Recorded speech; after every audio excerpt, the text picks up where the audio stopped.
হজরত ফাতেমা রাদিয়াল্লাহু তাআলা আনহা অত্যন্ত নীতিবান, সহজ সরল এবং অনেকটাই সাহসী ছিলেন। তার জীবনটা অনেক কষ্টে কেটেছে, কিন্তু তারপরেও তিনি ইসলাম থেকে বিন্দুমাত্র বিচ্যুত হননি। তেমনি একদিনের ঘটনা। সময়টি ছিল রমজান মাস। রাতের শুরু থেকেই তিনি এবাদতে রত রয়েছেন। পবিত্র কোরআনে কারিমের তেলাওয়াত, নামাজ, কালাম, তসবিহ, তাহলিলেই তার রাত্রি যাপন হতো। রাতের শেষাংশে যখন সাহারির সময় হলো, আশেপাশের সকলেই সাহারি খাওয়ার জন্য খুশমেজাজে প্রস্তুতি গ্রহণ করছিল, কিন্তু ফাতেমা রাদিয়াল্লাহু তাআলা আনহার ঘর ছিল একেবারে নিস্তব্ধ। কোথাও কোনো সারা শব্দ নেই। ঘরের ভেতরে কেউ আছে কিনা বাহির থেকে তাও বোঝা যেত না।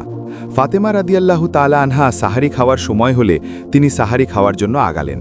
তিনি জানতেন তার ঘরে পানি ছাড়া আর কিছুই খাওয়ার জন্য অবশিষ্ট নেই, কিন্তু তারপরেও তিনি তার আব্বাজানের মুখ থেকে শুনেছিলেন সাহারি খাওয়া অনেকটাই সোয়াবের কাজ। তাই তিনি সামান্য পানি পান করেই সাহারির কাজ শেষ করলেন। সামান্য পানি পান করেই তিনি পুনরায় তার জায়নামাজে চলে গেলেন। সেখানে গিয়ে তিনি মহান আল্লাহ আলামিনের দরবারে ফরিয়াদ করতে লাগলেন এবং বলতে লাগলেন, হে মহান আল্লাহ রাব্বুল আলামিন, হে পরওয়ারদিগার, আপনি যদি আমাদের ভাগ্যে দুঃখ, কষ্ট, অভাব, অনটন রেখে থাকেন, তাহলে সেটাই আমাদের জন্য রহমত স্বরূপ। আপনি আমাদেরকে যেভাবে রাখবেন আমরা সেভাবেই সন্তুষ্ট, কারণ আমি ভালো করেই জানি আমাদের প্রভু আমাদের ওপর কখনোই জুলুম করবেন না। এই বলে দোয়া করতে করতে মসজিদে নববী থেকে ফজরের আজানের আওয়াজ ভেসে আসলো। ফাতেমা রাদিয়াল্লাহু তাআলা আনহা ফজরের নামাজ শেষ করে পুনরায় পবিত্র কোরআনে কারিমের তেলাওয়াতে লিপ্ত হয়ে গেলেন। অন্যদিকে মসজিদে নববী থেকে এক এক করে মুসল্লিরা ফজরের নামাজ আদায় করে বের হতে লাগলেন। তাদের সাথে আলী রাদিয়াল্লাহু তাআলা আনহু বের হলেন। তিনিও ভারী কিছু খেয়ে রোজা রাখেননি। সামান্য পানি পান করেই তিনি রোজা রেখেছিলেন। তাদের শারীরিক কষ্ট যতই হোক না কেন, তাদের অন্তর মহান আল্লাহ রাব্বুল আলামিনের শুকরিয়া জ্ঞাপনে কখনোই বিরত থাকত না। মসজিদে নববী থেকে বের হয়েই সবাই নিজের নিজের কাজে ব্যস্ত হয়ে পড়ল। কেউ কেউ জীবিকা নির্বাহ করতে গেল, কেউ কেউ নিজের বাসায় ফিরে গেল। আলী রাদিয়াল্লাহু তাআলা আনহুও নিজের জীবিকা নির্বাহের জন্য বের হয়ে গেলেন। তার মনে কোনো অভিযোগ ছিল না, শুধু এতটুকুই কষ্ট ছিল, নবীজির কন্যা ফাতেমা ভোররাত্রে কিছু না খেয়ে সামান্য পানি পান করে রোজা রেখেছে। অন্যদিকে কলিজার টুকরা হাসান ও হুসাইন এখনও অনাহারে রয়েছে। সামান্য কিছু খাদ্যের ব্যবস্থা তো অবশ্যই করতে হবে। এদিকে ফাতেমা রাদিয়াল্লাহু তাআলা আনহা ঘরের কোণে বসেই কোরআনে কারিম তেলাওয়াত করছিলেন। কিছুক্ষণ পরে হাসান ও হুসাইন রাদিয়াল্লাহু তাআলা আনহুমা আসলো এবং এসে কোমল কণ্ঠে বলতে লাগলো, হে আম্মাজান, ঘরে খাবারের কিছু আছে কি? আমাদের অনেক ক্ষুধা পেয়েছে। এমন ক্ষুধার যন্ত্রণা আর সহ্য করতে পারছি না। এমন ফুটফুটে দুটি সন্তানের মুখে ক্ষুধার আর্তনাদ শুনে দরদি মা ফাতেমা রাদিয়াল্লাহু তাআলা আনহার বুক কেঁপে উঠল। কষ্ট বুকে উভয় চোখ অশ্রুসিক্ত হয়ে গেল এবং মায়ের কণ্ঠে বলতে লাগলেন, হে কলিজার টুকরা সন্তানেরা, আরেকটু অপেক্ষা করো। তোমার বাবা নিশ্চয়ই কোনো খাবারের ব্যবস্থা করে আনবেন ইনশাআল্লাহ তাআলা। এই বলে বাচ্চাদেরকে সান্ত্বনা দিয়ে তিনি তাদেরকে পাঠিয়ে দিলেন এবং নিজে জায়নামাজের ওপরে বসে মহান আল্লাহ রাব্বুল আলামিনের নিকটে দুই চোখের পানি ছেড়ে ছেড়ে কান্না করতে লাগলেন এবং দোয়া করতে লাগলেন। অন্যদিকে আলী রাদিয়াল্লাহু তাআলা আনহু খাদ্যের ব্যবস্থা করার জন্য কাজের অনুসন্ধান করছিলেন। দিন যতই বাড়ছিল, রৌদ্রের তাপ ততই তীব্র হচ্ছিল। সামান্য একটু পানি পান করেই তিনি রোজা ছিলেন। তার পা যেন আর চলছিল না, শরীরটা যেন ক্রমশ ক্লান্ত হয়ে আসছিল। এমত অবস্থায় তিনি তার একটি নিকটস্থ ব্যক্তির কাছে গেলেন এবং গিয়ে বললেন, হে অমুক ব্যক্তি, তোমার কাছে কি কোনো কাজ রয়েছে যে কাজটি সম্পাদন করে আমি আমার পরিবারবর্গের জন্য জীবিকা নির্বাহ করতে পারব? গত কয়েকদিন যাবৎ আমার ঘরে খাবার মতো তেমন কিছুই নেই। যদি তোমার কাছে কোনো কাজ থেকে থাকে, তাহলে আল্লাহর ওয়াস্তে দয়া করে আমাকে সেই কাজটি প্রদান করো। সেই কাজটি করলেই হয়তো আমার পরিবারের জন্য খাদ্যের সামান্য কিছুটাও যোগান হবে। কিন্তু সেই ব্যক্তি আফসোস মুখে দরদ ভরা কণ্ঠে বলতে লাগলেন, হে আলী, আমার কাছে এই মুহূর্তে তেমন কোনো কাজ নেই। আমাকে মাফ করো, তোমার এই কঠিন মুহূর্তেও আমি তোমাকে কোনো সাহায্য করতে পারলাম না। উপরওয়ালার শপথ করে বলছি, আমার ঘরেও খাবার মতো তেমন কিছুই নেই। যদি আমার ঘরেও সামান্য কিছু খাবার মতো থাকতো, তাহলে আমি তোমাকে সেটি দিয়ে দিতাম। কিন্তু তুমি একটি কাজ করতে পারো। শহরের প্রান্তে যে ধনী ব্যক্তি রয়েছে, তুমি তার কাছে গিয়ে কাজের অনুসন্ধান করো, হয়তো তার কাছে কোনো কাজ থাকবে। সেই ব্যক্তির পরামর্শ শুনে আলী রাদিয়াল্লাহু তাআলা আনহু সেখান থেকে চলে আসলেন। এদিকে ফাতেমা রাদিয়াল্লাহু তাআলা আনহা দরজার পাশে দাঁড়িয়ে হযরত আলী রাদিয়াল্লাহু তাআলা আনহুর জন্য অপেক্ষা করছেন। তিনি কখন আসবেন, কলিজার টুকরা হাসান ও হুসাইন রাদিয়াল্লাহু তাআলা আনহুমা মা ফাতেমার নিকটে গিয়ে ফিসফিস করে বলতে লাগল, মা, ক্ষুধার যন্ত্রণা তো আর সহ্য করতে পারছি না। বাবা কখন আসবেন? তিনি কি আমাদের জন্য খাবার আনতে গিয়েছেন? বাচ্চাদের এই সমস্ত কথা শুনে দরদি মা ফাতেমা রাদিয়াল্লাহু তাআলা আনহার বুক কেঁপে উঠল। কষ্ট বুকে উভয় চোখ অশ্রুসিক্ত হয়ে গেল এবং মায়ের কণ্ঠে বলতে লাগলেন, হে কলিজার টুকরা সন্তানেরা, আর কিছুক্ষণ অপেক্ষা করো, তোমার বাবা নিশ্চয়ই চলে আসবেন ইনশাআল্লাহ তাআলা। আলী রাদিয়াল্লাহু তাআলা আনহু খাদ্যের ব্যবস্থা করার জন্য কাজের অনুসন্ধান করছিলেন। সেই শহরের প্রান্তে ধনী ব্যক্তির কাছে গেল। সময়টি তখন ভর দুপুর, সূর্য একেবারে মাথার ওপরে। সূর্যের এতটাই তাপ ছিল যে বালি উত্তপ্ত হয়ে তামার মতো গরম হতে শুরু করেছিল। আলী রাদিয়াল্লাহু তাআলা আনহুর পা ফেলাতে অনেকটাই কষ্ট হচ্ছিল, কিন্তু তিনি তারপরেও হাঁটতে হাঁটতে সেই শহরের প্রান্তে ধনী ব্যক্তির কাছে গেলেন এবং গিয়ে তাকে সালাম জানিয়ে বললেন, হে আল্লাহর বান্দা, আপনার কাছে কি কোনো কাজ রয়েছে? আমি যে কাজটি করে জীবিকা নির্বাহ করতে পারবো। আজকে কয়েকদিন যাবত আমার ঘরে খাবার মতো তেমন কিছুই নেই। নবীজির কন্যা ফাতেমা এবং আমার দুই কলিজার টুকরা হাসান ও হুসাইন না খেয়ে রয়েছে। আমার কাজটি অতীব জরুরি। আপনার কাছে যদি কোনো কাজ থেকে থাকে তাহলে সেটি আমার একান্তই প্রয়োজন। এই কথা শুনে ধনী ব্যক্তি উত্তর দিল, হে আলী, আমার কাছে তেমন আহামরি কোনো কাজ নেই যার দ্বারা তুমি মন ভরে জীবিকা নির্বাহ করতে পারবে এবং খাবার সংগ্রহ করতে পারবে, কিন্তু আমার খেজুর বাগানে সামান্য কিছু কাজ রয়েছে। তুমি চাইলে সেই কাজটি করতে পারো, কিন্তু একটি শর্ত আছে। আলী রাদিয়াল্লাহু তাআলা আনহু তাকে সেই শর্তের কথা জিজ্ঞাসা করলেন। তিনি বললেন, হে শেরে খোদা আলী, আমার শর্তটি হলো, আমার কাছে তেমন কোনো নগদ অর্থ নেই। তুমি যদি আমাকে কাজটি করে দাও, পারিশ্রমিক হিসেবে কোনো অর্থ দিতে পারবো না, কিন্তু সামান্য কিছু খেজুরই দিতে পারবো। আলী রাদিয়াল্লাহু তাআলা আনহু এই শর্তের ওপরই রাজি হয়ে তিনি সেই ভর দুপুরেই প্রচণ্ড ও তীব্র গরমের ভিতরেই খেজুর বাগানে চলে গেলেন এবং লাগাতার কয়েক ঘন্টা অক্লান্ত পরিশ্রম করে বাগানের সব কাজ একাই সম্পাদন করলেন। বাগানের সব কাজ শেষ করে তিনি মালিকের কাছে গেলেন এবং গিয়ে বললেন, হে আল্লাহর বান্দা, আপনার কথা ও চাহিদা মতোই আপনার বাগানের সমস্ত কাজ করে দিয়েছি। এবার চুক্তি মতো আমাকে আমার পারিশ্রমিক হিসেবে মূল্যটি দিয়ে দিন। সেই ধনী ব্যক্তি আলী রাদিয়াল্লাহু তাআলা আনহুকে শ্রমিক হিসেবে কিছু খেজুর দিল। আলী রাদিয়াল্লাহু তাআলা আনহু সেই খেজুরগুলো নিয়ে বাড়ির দিকে রওনা দিলেন। হাঁটতে হাঁটতে তিনি যখন বাড়ি অবধি পৌঁছলেন, তখন পশ্চিম দিগন্তের আকাশ লালচে ভাব ধারণ করেছিল। সূর্য ক্রমশ ডুবন্ত অবস্থায় উপনীত হল। আলী রাদিয়াল্লাহু তাআলা আনহু সেই খেজুরগুলো নিয়ে ঘরে প্রবেশ করতে করতেই মসজিদে নববী থেকে মধুর সুরে মাগরিবের আজান ভেসে আসলো। ঘরে প্রবেশ করে দেখলেন ফাতেমা রাদিয়াল্লাহু তাআলা আনহা ও হুসাইনকে নিয়ে ইফতারের জন্য অপেক্ষা করছেন এবং তাদের সামনে পানি ছাড়া আর ইফতারের আয়োজনে কিছুই ছিল না। এটা দেখে আলী রাদিয়াল্লাহু তাআলা আনহু সহ্য করতে পারলেন না। কষ্টে তার বুকটা ভরে গেল। নিজের অজান্তেই চোখ দিয়ে পানি পড়তে শুরু করল।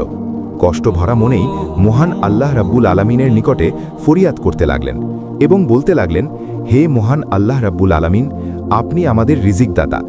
আপনি চাইলে আমাদের পরীক্ষা করতে পারেন, কিন্তু পরীক্ষা যতই কঠিন হোক না কেন, আমাদের ধৈর্য এবং ভরসা ততই মজবুত রাখার তৌফিক দান করুন। এই বলে তিনি তাদের সাথেই ইফতারি করতে শুরু করলেন এবং প্রত্যেকজনের হাতেই দুইটি করে খেজুর দিয়ে দিলেন। খেজুর মুখে নিয়ে ইফতার শুরু করবে এমত অবস্থায় দরজার সামনে একজন ভিক্ষুক এসে উপস্থিত হল এবং বলতে লাগল, হে মা, আপনি কি ঘরে আছেন? গত কয়েকদিন যাবৎ কিছুই খেতে পাইনি। ক্ষুধার যন্ত্রণা আর সহ্য করতে পারছি না। দয়া করে আমাকে কিছু খেতে দিন। দরদি মা ফাতেমা রাদিয়াল্লাহু তাআলা আনহার মন ছিল অত্যন্ত কোমল। তিনি কারো কষ্ট দেখতে পারতেন না। ভিক্ষুকের কথা শুনে আলী রাদিয়াল্লাহু তাআলা আনহুকে বলতে লাগলেন, হে স্বামী, আপনি এই খেজুরগুলো ভিক্ষুককে দিয়ে দিন। আলী রাদিয়াল্লাহু তাআলা আনহু অবাক চোখে তার দিকে তাকিয়ে রইলেন এবং বলতে লাগলেন, তাহলে তুমি কি খাবে? তিনি বললেন, আমি পানি দিয়ে ইফতার করে নিব। আপনি এই খেজুরগুলো ভিক্ষুককে দিয়ে দিন। হতে পারে সে আমাদের থেকেও বেশি দিন যাবৎ না খেয়ে রয়েছে। তাছাড়া আমরা তো শুধু মহান আল্লাহ রাব্বুল আলামিনের সন্তুষ্টির জন্যই রোজা রাখি। ফাতেমা রাদিয়াল্লাহু তাআলা আনহার কথা শুনে আলী রাদিয়াল্লাহু তাআলা আনহু তাকে আর কিছু বললেন না। তিনি খেজুরগুলো নিয়ে সেই ভিক্ষুককে দিয়ে দিলেন এবং মনে মনে বলতে লাগলেন, হে ফাতেমা, তুমি কি জানো তুমি কত বড় ত্যাগ দিচ্ছ? মহান আল্লাহ রাব্বুল আলামিন নিশ্চয়ই তোমাকে উত্তম প্রতিদান দিবেন। ঠিক তখনই মহান আল্লাহ রাব্বুল আলামিন জিব্রাইলকে ডেকে বললেন, হে জিব্রাইল, আমার প্রিয় হাবিব মোহাম্মদের কলিজার টুকরা মা যে ত্যাগ দিচ্ছে, এই ত্যাগ আমার কাছে অত্যন্ত পছন্দ হয়েছে। তুমি এক্ষুনি যাও, জান্নাত থেকে তার জন্য খাবার নিয়ে যাও। তার ঘরে এখন খাবার মতো পানি ছাড়া আর কিছুই অবশিষ্ট নেই। মহান আল্লাহ রাব্বুল আলামিনের কথা শুনে জিব্রাইল আর দেরি করল না। তিনি জান্নাত থেকে খেজুর, রুটি এবং সুঘ্রাণযুক্ত মধু নিয়ে হজরত আলী রাদিয়াল্লাহু তাআলা আনহুর দরজার সামনে এসে উপস্থিত। এদিকে ফাতেমা রাদিয়াল্লাহু তাআলা আনহা সামান্য পানি পান করে ইফতারের কাজ শেষ করে ইবাদতে মশগুল হয়ে পড়েছিলেন এবং আলী রাদিয়াল্লাহু তাআলা আনহু নামাজের জন্য প্রস্তুত গ্রহণ করছিলেন। ঘরের সামনে এসে সালাম দিয়ে মিষ্টি সুরে ডাকতে লাগলেন, হে আহলুল বাইত।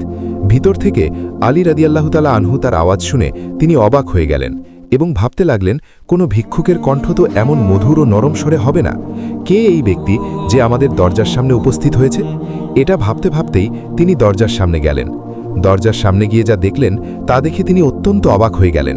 তিনি দেখতে পেলেন সাদা পাঞ্জাবি ও পাগড়ি পরিহিত সুদর্শন একজন ব্যক্তি হাতে খাবারের একটি পাত্র নিয়ে দরজার সামনে উপস্থিত। আলী রাদিয়াল্লাহু তাআলা আনহু তাকে অবাক মুখে জিজ্ঞাসা করলেন, হে আল্লাহ বান্দা, আপনি কে? আপনাকে তো চিনতে পারলাম না। সে উত্তর দিল, আমি মহান আল্লাহ রাব্বুল আলামিনের একজন গোলাম। তার পক্ষ থেকে তোমাদের জন্য খাবার নিয়ে এসেছি। তোমরা সারাদিন রোজা রেখে ইফতারির সময়টিতেও নিজে না খেয়ে অন্যকে খাইয়ে যে কঠিন পরীক্ষা দিয়েছ, মহান আল্লাহ রাব্বুল আলামিন তোমাদের এই পরীক্ষা অত্যন্ত পছন্দ করেছেন। তাই তিনি জান্নাত থেকে তোমাদের জন্য রিজিক পাঠিয়েছেন। তার কথা শুনে আলী রাদিয়াল্লাহু তাআলা আনহুর বুক কেঁপে উঠল। অমনি তার চোখ দিয়ে পানি পড়ছে শুরু করল এবং বলতে লাগলেন, আল্লাহ কত মহান, আমাদের জন্য কত সুন্দর ব্যবস্থা করেছেন। এই বলে শুকরিয়া আদায় করতে করতে সেই পাত্রটি নিয়ে ঘরে চলে গেলেন। ঘরে গিয়ে ফাতেমা রাদিয়াল্লাহু তাআলা আনহাকে ডেকে বললেন, হে ফাতেমা, দেখো দেখো, আমাদের রব আমাদের জন্য জান্নাত থেকে রিজিক পাঠিয়েছেন। ফাতেমা রাদিয়াল্লাহু তাআলা আনহা এই কথা শুনে অনেকটাই অবাক হয়ে গেলেন। তিনি ধীরে ধীরে হাঁটতে হাঁটতে সেই পাত্রের কাছে এসে যখন দেখলেন এটি মহান আল্লাহ রাব্বুল আলামিনের পক্ষ থেকেই এসেছে, তার চোখ দিয়ে পানি পড়তে শুরু করল। তিনি অশ্রুসিক্ত বলতে লাগলেন, এত সুন্দর ও সুঘ্রাণময় খাবার, নিশ্চয়ই এটি জান্নাত থেকেই এসেছে। আল্লাহ কত মহান! তার রহমতের কোনো সীমা শেষ নেই। তিনি অবশ্যই পরম করুণাময় ও অসীম দয়ালু। এগুলো বলতে লাগলেন এবং চোখের পানি ছাড়তে লাগলেন। তার চোখের পানি যেন আর থামছিল না। এমত অবস্থায় কলিজার টুকরা হাসান ও হোসাইন রাদিয়াল্লাহু তাআলা আনহুম আসলো এবং এসে বলতে লাগলো, হে আম্মাজান, এই খাবারগুলো কি আমাদের? এই খাবারগুলো কোথা থেকে এসেছে? ফাতেমা রাদিয়াল্লাহু তাআলা আনহা তাদের কথা শুনে কান্না চোখে বলতে লাগলেন, হে কলিজার টুকরা সন্তানেরা, হ্যাঁ, এই খাবারগুলো আমাদের। মহান আল্লাহ রাব্বুল আলামিন আমাদের জন্য উত্তম রিজিক পাঠিয়েছেন। চলো আমরা সবাই মিলে মহান আল্লাহ রাব্বুল আলামিনের শুকরিয়া আদায় করি এবং তার উত্তম রিজিক আহার করি। তারা সবাই মিলে একসাথে ইফতার করতে লাগলেন। কিন্তু ফাতেমা রাদিয়াল্লাহু তাআলা আনহার চোখের পানি যেন কমছিল না।